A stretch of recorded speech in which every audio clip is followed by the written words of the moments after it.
Çok değerli seyircilerim, hepinize merhaba. Bugün size keçi boynuzu ile öksürükten kurtulmanın yollarını anlatacağım, yani göstereceğim. Şimdi özellikle olması gereken şey, en az 3 tane keçi boynuzu, olağan uzunlukta, kısa olmasın, küçük olmasın yani.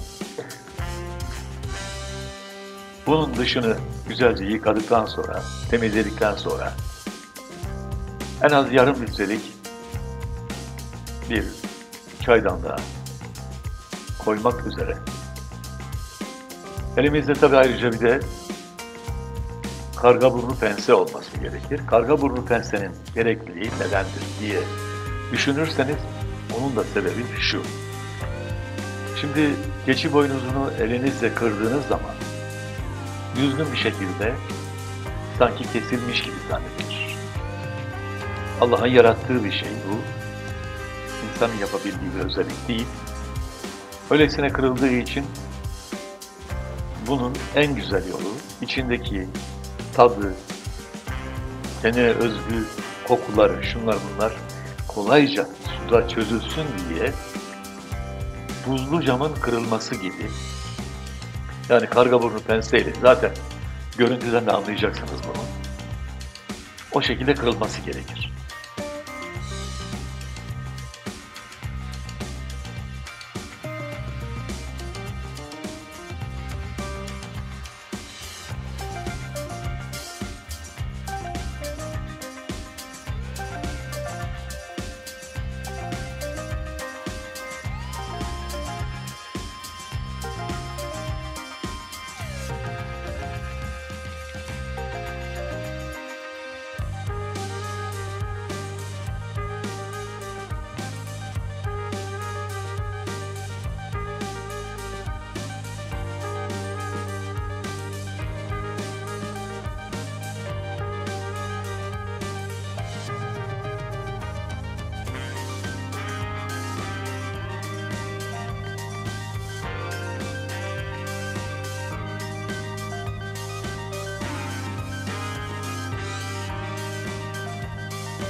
Ancak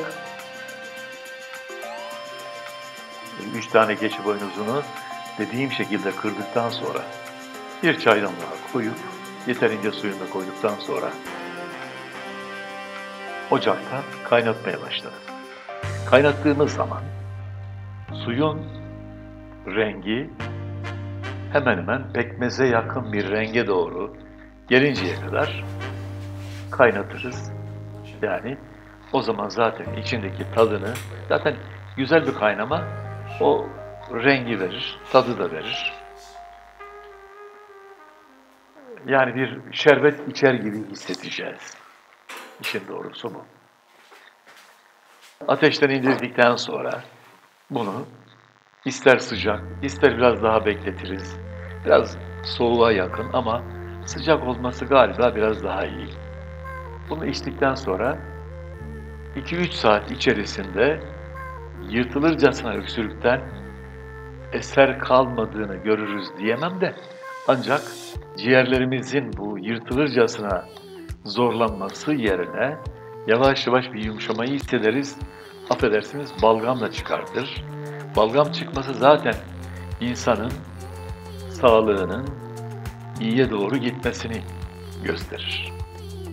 Ben bunları yaparken bir doktor değilim elbette.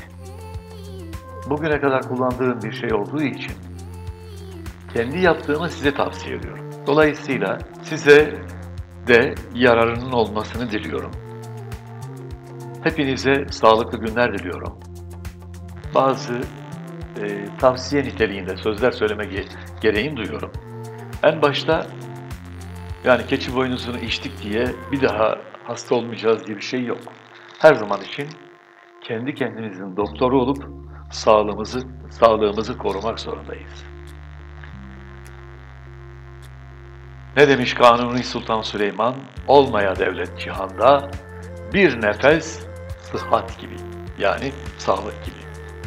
Şimdi kirli havalı yerlerde durmayacağız. Sağlığımızın en büyük düşmanlarından biri olan sigaradan uzak duracağız. Gerekirse hiç içmeyeceğiz.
Ve ardından iyi bir vatandaş olarak da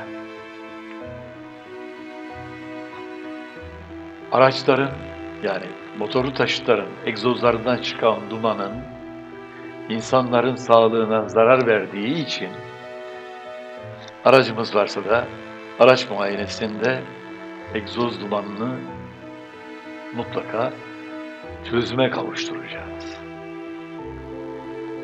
Sağa sola çürümeye uygun kirli maddeler atmayacağız diyeceğim ama çürüyen maddeler çöp atmayacağız diyeceğim ama aslında çevreye hiçbir şey atmayacağız, ağzınızdaki tükrüğü de. Bu da dahil çünkü kimin ağzında ne olduğunu bilmeyiz. Çünkü bir doktorun ifadesine göre bir insanın ağzında bir canlıyı öldürecek kadar zararlı maddeler var diye. Demek ki bu sözü söyleyen sayın doktorun bir bildiği var. O yüzden keçi boynuzundan yararlansak bile sağlığımızı her zaman koruyacağız. Sağlığımıza zarar veren alışkanlıklardan ve davranışlardan uzak duracağız. Temiz bir dünya için. Filmimi seyrettiğiniz için teşekkür ediyorum. Sağ olun, var olun diyorum. Hoşça kalın.